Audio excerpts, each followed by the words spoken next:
হিন্দুদের কিন্তু 42 থেকে 45,000 ভোট আছে বর্তমানে এই বরুড়াতে। যারা যাবে 45,000-এর অন্তত 35 থেকে 36,000 লোক যাবে। এই পুরাটাই আমরা ভাইবেন আমরা যেহেতু পুরা ভোটটা আপনাদেরকে দিব, শতভাগ ভোট। আমরা মন্দিরের কথা বললে কি আমরা কি নিরাশ হবো কোনোদিন?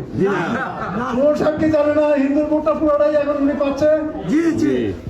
দাদা সিং যদি পুরো ভোটটা পায়, আমরা মন্দির নিয়ে যাই ওনার কাছে দাঁড়াই থাকবো নাকি?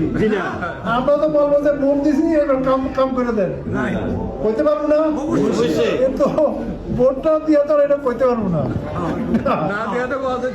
এবার উনিও জানেন যে এই সনাতনীদের ভোট, উনি জানেন যে এটা উনার বাক্সে সব যাবে। সুতরাং উনার যে কাজ আসবে, সবাই বলছে উনি এমপি হবে, এমপি হইলে উনি মন্ত্রী হবে। আশা করি অনেক কাজ আসবে। আর আমি